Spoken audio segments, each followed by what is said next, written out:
Hi students, good morning.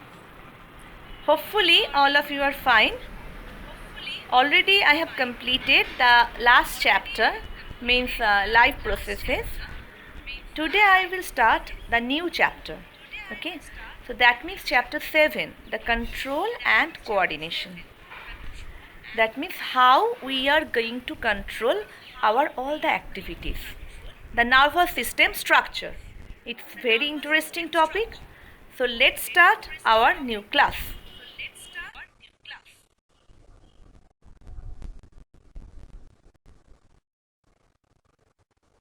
So here you can see the structure of neuron, the unit of nervous system. So what is nervous system? It's a system in animal body which is made of nerve tissue and which receives stimuli from the receptor and responds to the effector to adjust the body with the environment. That's nervous system. So when we think about the nervous system, the functional and the structural, that unit is the neuron. Whatever the picture, whatever the first foremost thing coming in our mind when we say nervous system, that's brain. But not only brain, the peripheral nervous system, all the things, they are having the structural functional unit as the neuron. It's the main thing. So first I will focus in the structure of the neuron, then a bit information regarding the nervous system, and I assure you it's a very interesting class, though few may think it's a difficult one, but face it, go accordingly as I am saying, okay? So the terms first, then the function, then the detail in the next video classes. So let's take a look in the neuron. This is the structure of neuron, what you are getting in the screen right now. Center part is that cell body or the soma. That means any cell is having structure with the cytoplasm, nucleus. This is the structure. Only difference is it is having two main processes. So this is nucleus, controller of the cell. The only difference with other animal cell is it is having dendron or dendrites in plural, small processes which will receive the signals, and this is the axon which will propagate to the next neuron. So these are the main parts, and axon terminal means the end part. Here will be synapses, there will be the terminal knobs that will open, it will release certain chemicals. The special name of the chemicals neurotransmitter, through which the chemical signals are changed to form the electrical impulses. Examples of neurotransmitters are acetylcholine, dopamine, so many which actually controls this electrical signal formation. Now come to the extended axon part, which is having cell covering cell membrane, name is neurolemma. But surrounding neurolemma there is a fatty layer, myelin sheath, that helps for the insulation purpose, the neuron insulation. There are certain gaps, nodes of Ranvier, which will help to propagate the signals properly. Means there is a process named is saltation, making and breaking of the signal, or to jump signal from one node to another. There it helps. For that node of Ranvier important. This is a Schwann cell, the circular structures, elliptical structure rather. If any repair needed, they will work. Within the cytoplasm of the cell body, there is some granules, special granules, name is Nissl granule, NISSL, which will secrete certain protein essential for neuron function. Other cell organelles are same, like mitochondria, endoplasmic reticulum, Golgi body, all are present here. So that's the structure of the neuron, the unit of nervous system. Only one thing is our neuron cell and nerve cells can't divide. Okay. So I will now show you an animation. You can opt any one animation from Google. I am just, for example, one animation I am showing that will help to understand how it is made of and how this neuron works.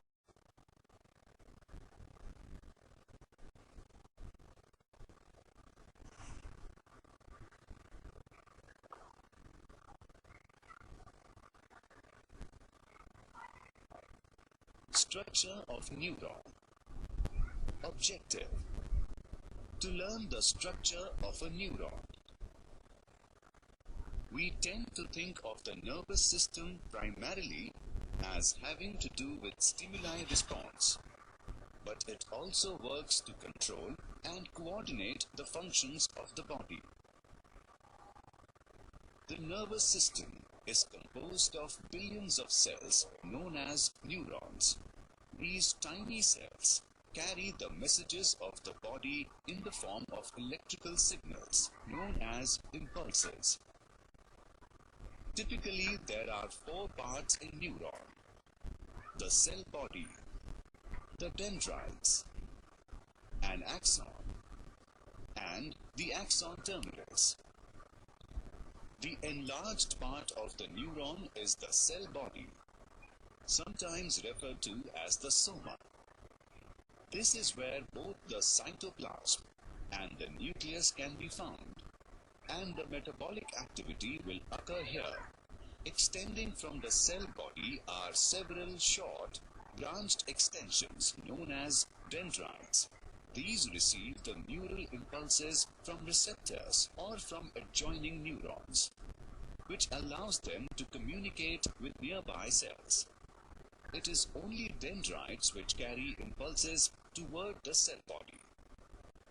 Each neuron has one long, thicker extension known as the axon, extending from the cell body. Axons carry the impulses away from the cell body and to the dendrites of other neurons. A fatty white coat known as a myelin sheath usually covers longer axons. The sheath serves to insulate the axon. However, it is not continuous along its length. There are many gaps known as the nodes of Ranvier. These gaps allow electrical impulses to jump from one node to the next, thus increasing the speed of its transmission. Axons end in short branches with swollen tips known as axon terminals or terminal buttons. At the tip of the axon terminals are synaptic vesicles which help to transmit impulses between axon terminals and dendrites along a tiny gap known as the synapse. Together, axons and dendrites form bundles of nerve fibers commonly referred to as nerves. Clusters of nerves are known as ganglia. Summary: a neuron is the functional unit of the nervous system. Neurons are composed of a cell body, several dendrites, and a long axon. Axons end in axon terminals, which is where the impulse is transmitted to the dendrite of another neuron.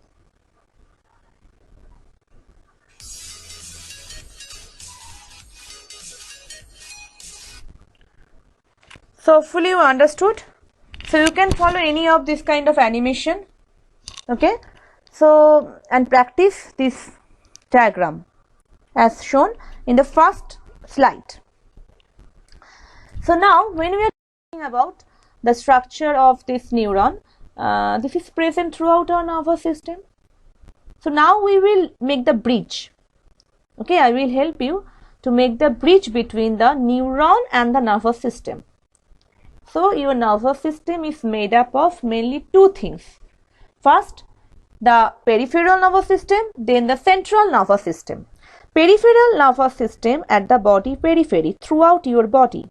Central nervous system, brain and the spinal cord. So that's the main part, nervous system.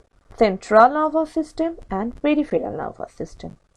Peripheral nervous system is again divided into two parts, somatic and autonomic. Somatic means those nerves which will go to your cranial nerves, spinal nerves, those are the somatic body nerves. Somat means the body, and autonomic means that the sympathetic and parasympathetic nervous system, means your fight or flight response in any circumstances. Suppose you are thinking, oh, this chapter is so difficult, I will not go through it. So flight response or fight. No, let's face it. Let's see what ma'am is saying.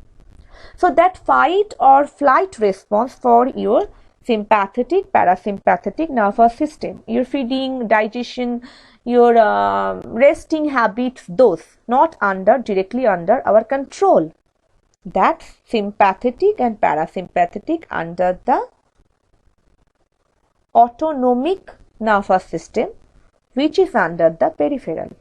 Other side, somatic means the cranial spinal nerves, whereas central nervous system, brain and spinal cord. So let's take a look this. Peripheral means autonomic, somatic. Again autonomic means sympathetic, parasympathetic. Somatic means cranial nerves, spinal nerves.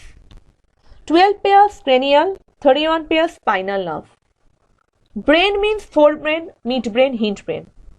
In some, you can also write prosencephalon, mesencephalon, or rhombencephalon, metencephalon, myelencephalon, in a division. Okay, so now only you remember the simple terms. So, autonomic nervous system, sympathetic and parasympathetic nervous system. Somatic, again I will repeat that I am repeating, it's the cranial nerves and the spinal nerves. Brain made up of forebrain, midbrain, hindbrain, divided into telencephalon, diencephalon, the forebrain, means a prosencephalon, made up of the telencephalon or cerebrum part. No need to go through other name. Later this chart will help you, not now. Telencephalon means the cerebrum. What I am saying, just listen. Diencephalon means thalamus, hypothalamus, means your hormonal regulation. Diencephalon. Telencephalon and diencephalon together form the forebrain part. Midbrain means the mesencephalon, means your audio, your visual, those input, output, those controlled by the midbrain. Then metencephalon and myelencephalon together form the hindbrain, means a rhombencephalon. That's made up of pons, cerebellum, medulla. Cerebellum is the controlling part, other part, those functions I will discuss. What you need to do now? Go through this chart. Just those names, simple names which you think simple, go through them, that's all. Details in the next class. Here I will show you a diagram. Structure of brain, same you are having in your book.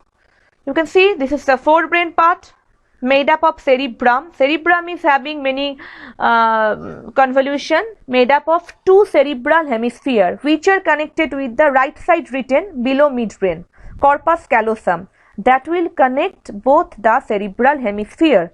Which part this is? Forebrain, more specific telencephalon.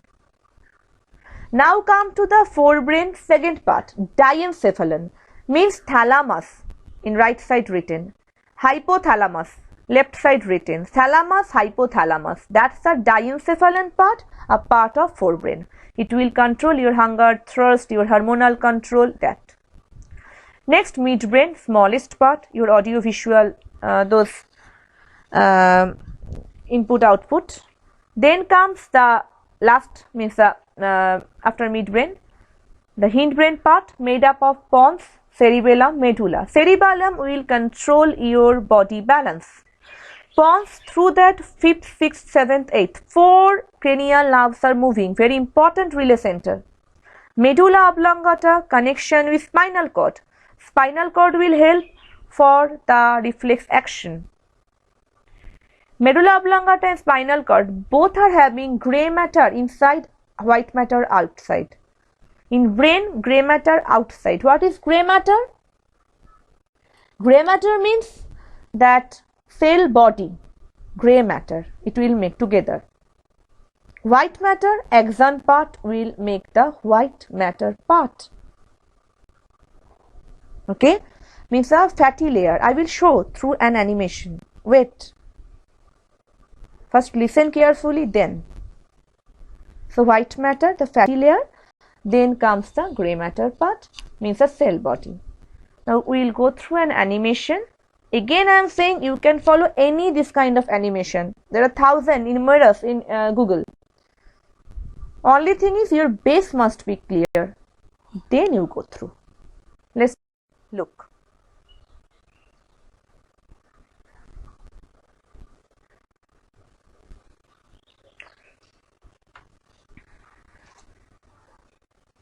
The brain is the principal organ of nervous system.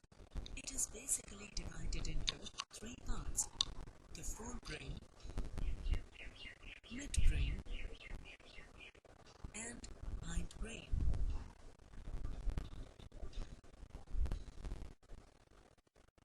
The forebrain is the largest part of the brain. It is demarcated into cerebrum and diencephalon. The cerebrum is further divided into two parts called cerebral hemispheres. Each hemisphere is internally hollow, and their walls have two regions: the outer cortex, that is gray matter, and the inner white matter. The white matters mainly consist of axons of neurons. The gray matter contains cell bodies of neurons. The gray matter is highly folded to form convolutions, and these folds are known as gyri. While the grooves are called sulci, it is believed that a large number of convolutions in the human brain indicate greater intelligence. So hopefully understood. So today only I am depicting the idea about the cerebrum. Then I will one by one: diencephalon, epithalamus, diencephalon, thalamus, hypothalamus, epithalamus, metathalamus, so many things are there. Then comes the corpora quadrigemina, superior colliculi, inferior colliculi, so many names. Okay, so don't be afraid, don't be confused. Go through the video. This is only introduction part. I will discuss regarding this each and every part in detail. Okay, and your doubts are going to be cleared. Still, if you need to talk with me, you can ask through comment box of school websites or mail ID, my mail ID biditabg, or my WhatsApp number, or through YouTube channel. So whatever, communicate. Stay healthy, stay at home. We will meet in our next video class. Till then, bye.